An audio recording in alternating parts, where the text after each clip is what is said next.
Welcome, everybody. Welcome back to the Rebel Crone. This is Elisa, and I'm joined today with my plant whisperer friend, Linda Crider. And today we're going to do a special session, which I hope we're going to keep doing in the future. And that's doing a star and energy update for non-astrologers. I don't know about you, but a lot of times I'll get on these sites and I'm really curious about what's happening astrologically speaking. But a lot of these presenters go into so much detail with it. They use so much jargon that I'm just not familiar with. And I end up just clicking off of it because it just goes right over my head. So I asked Linda, 'cause she's got a beautiful way of being a teacher and articulating things to make it really easy to understand. And the other day, she kind of was talking to me about the special time we're going into right now about a Mercury retrograde. And she made it so clear and easy. I'm like, gosh, Linda, would you do this for my listeners? So this is my gift to everybody that's not into all that, but still wants to learn like what is happening with the energies right now. So welcome back, Linda. Thank you for being here. Thank you for having me. Nice to see everybody. Yay. So let's talk a little bit about this Mercury retrograde that we're going into. If you could kind of set the stage, just basically in layman's term, what it is and what we can expect.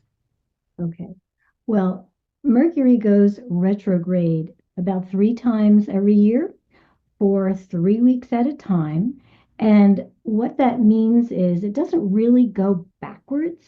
It kind of goes slower, or it actually comes to a standstill. So it doesn't really retro, but it kind of sort of does that. I can't really explain it with astronomy because I'm not well versed in that part of things, but it just kind of slows down. Mercury rules things that involve communication, that involve travel, that involve anything to do with technology, machinery, hands-on stuff. So when you think of things that are mercurial, they are fluid, they are moving. So when Mercury retrogrades, those kinds of things can kind of come to a halt and can kind of go awry. For instance, technology is probably one of the best examples.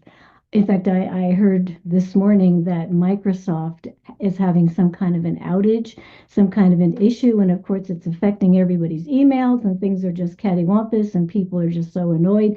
That's typical Mercury retrograde stuff.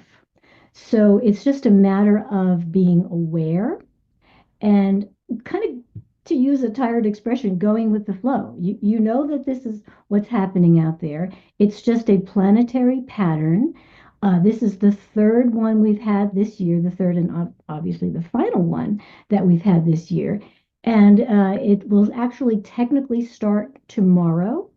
The 26th of November, I believe, is tomorrow, and it will go for 3 weeks through December 15th.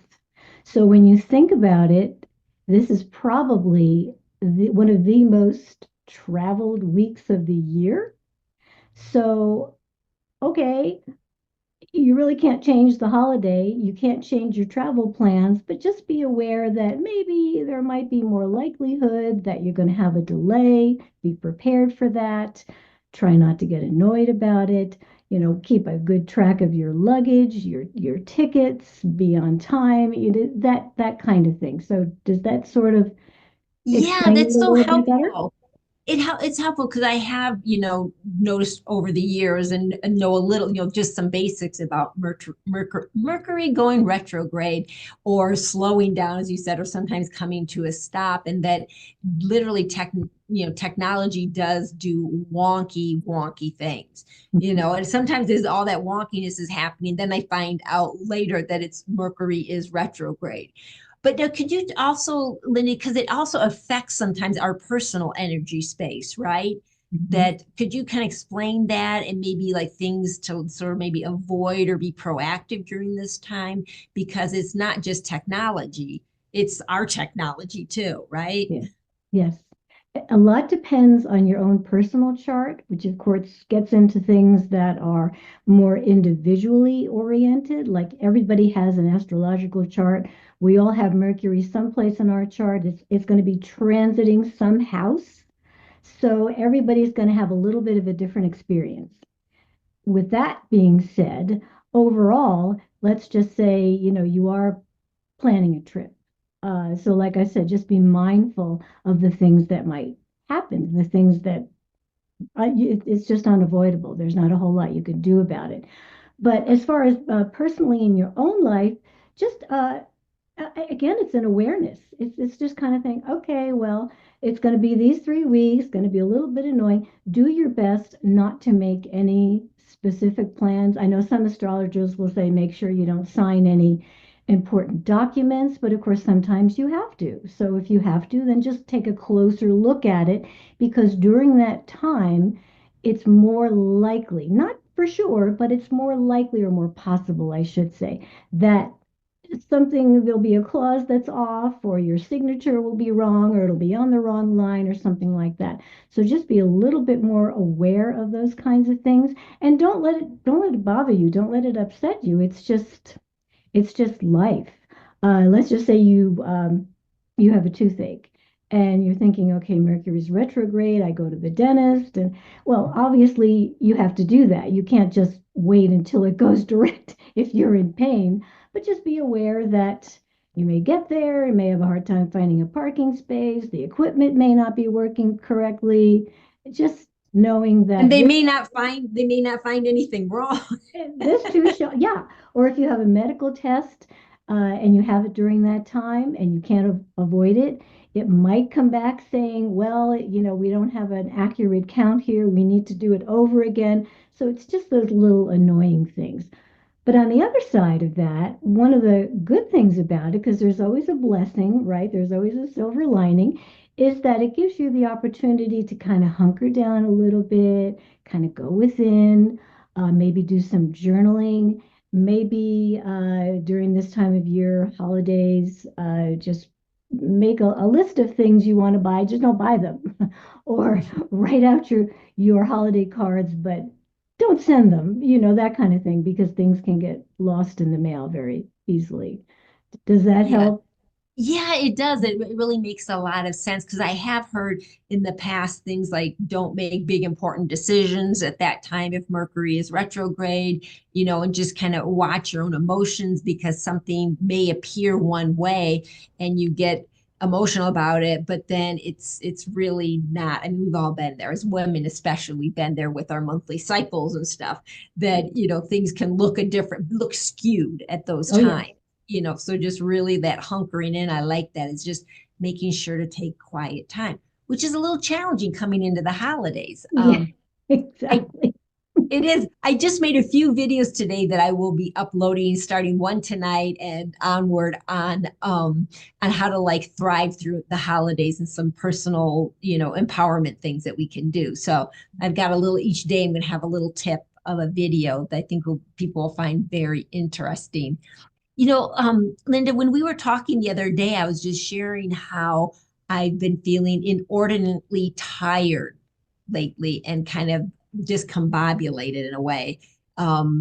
Just like not focused on my game like I usually am. And you mentioned something like on a more of a global scale of some big shifts in energy patterns and just knowing that. I want you to share it with the listeners, but just knowing that for me is very helpful. Like all this stuff is just more information to understand like what's going on in your world, especially our energy patterns, and especially for us that are more sensitive to things like that. So could you take a few minutes, Linda, and just share with people, just sort of without going into like off into the jargon and all the big details, but just kind of globally, like what's happening? Well, globally, Mercury is really more a little bit more on a personal level. Globally, one of the major things that's going on right now is the planet Pluto. Now we're going from Mercury to another planet, another far away, slower moving planet, but a very effective one. Uh, Pluto is going from, or moving from, transitioning from, I should say, from the sign of Capricorn, which is the sign of structure, the sign of things that are maybe large corporations, anything that's going to be very, um, oh, how shall I say this? Uh, I guess going back to structures, whether Yeah, they I be think organized religion or, government structures, not just building structures, but the actual structure of societal structures. Those kinds of things are breaking down. Those kinds of things are going to kind of move from the Capricorn phase of Pluto into the Aquarian phase. And the Aquarian phase is much more into humanitarianism. Again, technology is important there. And rebuilding things because Pluto is kind of like the phoenix bird. It has to it has to destroy something before it can build something up again. So we're kind of in that transitional phase. We have been. Pluto stays in the same sign for 20 years. So the past 20 years has been this breakdown phase. Now we're kind of in that transitional phase, and then we'll move into a much more comfortable phase. But right now, the energy out there is really a little chaotic. And again, these things are going to affect us in different ways, but they are going to affect us. There's really, there's no escaping that. Does that kind right. of explain things a little bit better? Yeah, it does. It's whether we're aware of it or not. And then just depending, like you were saying, on your personal chart, how things Mhm. are affected. But the big global one, I mean, we've seen that working out on a global scale as far as Oh, in this country in particular, the last election. It definitely it's gone from the established structure that's been in place for our government to shaking it up. And we'll see how that works out in that way. But I think it's just indicative of this transition. Wouldn't you say yes, that this is very indicative of that? Um, absolutely. yeah. And I just made a video today a little bit about that too, of people, we're in a big transition as a society, and not to get myopic in our view about it, because it's just the beginning of the age of Aquarius, right? So the things are going to shake up, and then they'll settle out, and they'll settle out okay. In the Yes. meantime, all is well in the heavens, all Hmm. is well in the invisible realms. Let's not get too worked up over it. Let's just stay steady, stay patient, right? Stay centered. This is the only thing you can control is here. And the rest is going to work its way out. It may be bumpy Yes. for a Yes. while, but eventually, we're on a I feel like a trajectory with humanity to really, come hopefully into a more humane area, a more Yes. Aquarian. And you're talking, Linda, to a woman that my birth sign is on the cusp of Capricorn and Aquarius. Oh, wow. That's right.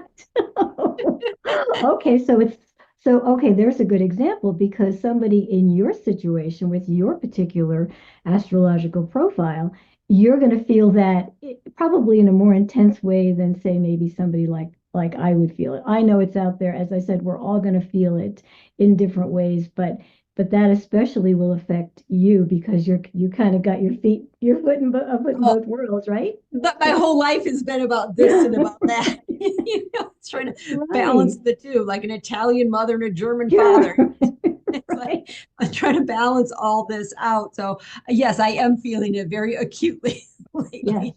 And the thing about astrology is it's not, you can't change it. You can work with it. You can become aware of it, but it explains things. It's like, oh, that's why I'm feeling so tired, or that's why I'm feeling like things are so confused right now. That's why the world is the way it is right now. And as I said earlier, this too shall pass.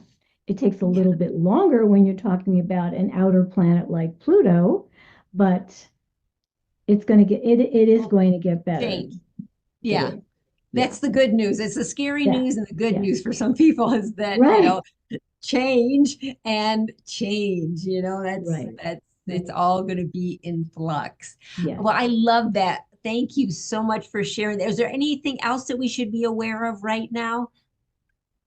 I guess the only thing I want to say is that back years ago when I was first studying astrology, one teacher said something that I has stuck with me for a long time, and that is, regardless of whether we're talking globally or we're talking personally, the stars, the planets, they don't compel us; they impel us. So there are certain natural inclinations that we may have based on your own individual chart, but you always have the choice. You always have the free will to either go with it and say, okay, this is what's happening, so I'm going to make the best of it. I'm going to do it this way. Or you can say, well, I'm going to do this anyway. And, even though the forecast isn't all that great, the point is you're in charge. So it's not like all of these awful things are happening. It's not like fortune telling where, you've got, oh my gosh, this is going on and this is going on. You always have a choice as far as how you can react to it and how you can work with it.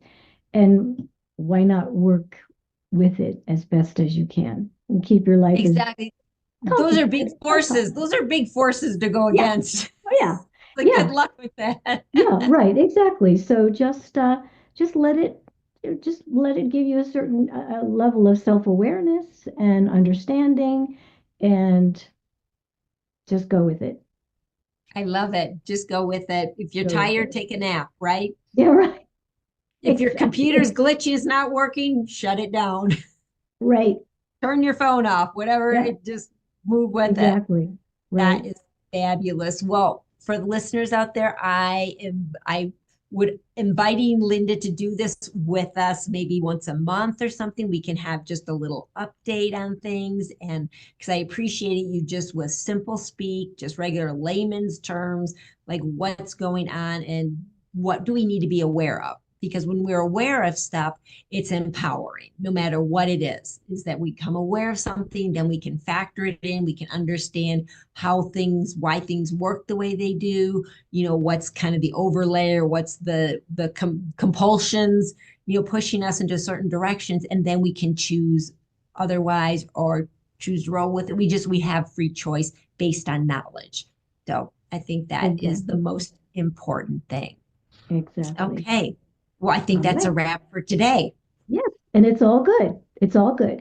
It's all good. All is well is my favorite thing is all is well. Just to remember that all is well. In the higher ranges, all is well. And that's where we come from. We're a projection from those higher ranges. That's where home is. Really, truly, home is there, not here. We're just sojourners in this world. We've got these Exactly. temporary physical bodies and these temporary avatars, and we're having this experience, and it shall pass, and then there'll be a new one. But where we're rooted is in the heavens above, in the invisible. And all has been well there, all will always be well there. So we can rest in that big picture. Yes. Okay, Absolutely. perfect. All right. Well, as always, everybody, thank you for joining us, and peace from within, because that's the only place you're going to find it.